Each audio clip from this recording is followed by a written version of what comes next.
Hello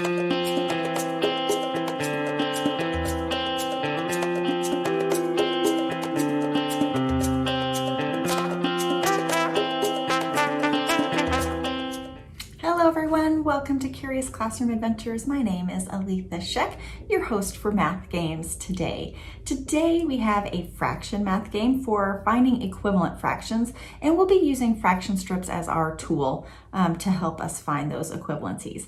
Let's look at this version of BUMP called Equivalent Fraction BUMP. Here we go. To play this version of BUMP, you're going to need the equivalent fraction BUMP board, right? You'll need a partner to play against, and each of you will need your own color of counter to be your markers, and then you'll need a little paper clip to help you be the spinner, okay? So on your turn, what you'll do is take the paper clip and your pencil to hold it still, give it a good little flick to be your spinner. Oh gosh, that landed right between 1/2 and 1/3, so let's just give it another flick. Okay, that one landed on 1/3.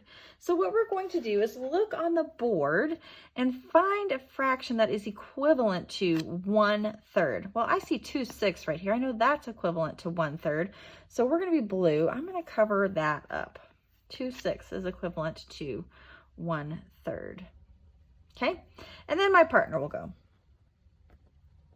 Do the same thing.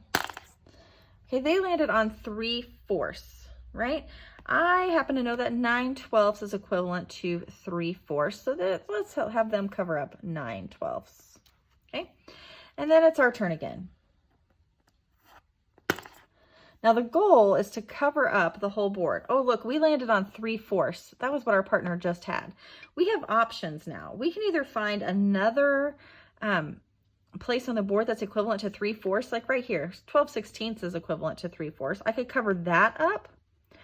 Or since this is a bump game, I could bump my partner off, boom, and take their spot, right? Because that is also a 3/4 square. I can only bump off any 3/4 square. Now it's our partner's turn again. Okay, they landed on 1/2, so let's help them find 1/2 somewhere. How about 8/16 is equivalent to 1/2? We'll let them cover that up. And then it's our turn again.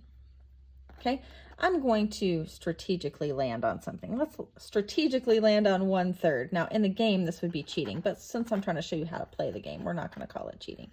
Let's pretend I spin and I land on 1/3 again. Now I already have a 1/3 covered up right here, right? So I have choices again. I can either, if my partner had a 1/3 covered, I could bump one of theirs off. Or if there was a 1/3 space open somewhere, like right here, 4/12 is equivalent to 1/3, right? So I could cover that up, or I could lock one that I already have. This is one that's equivalent to 1/3. That's what I spun. I can put a second counter on there and lock it in. That means my partner can no longer bump me. That square will be my square forever, right? So that's how you play equivalent fraction bump. You'll keep playing until game time is up or until all the squares are covered. And then whoever has the most spaces covered at the end of the game is the winner of equivalent fraction bump. Have fun playing.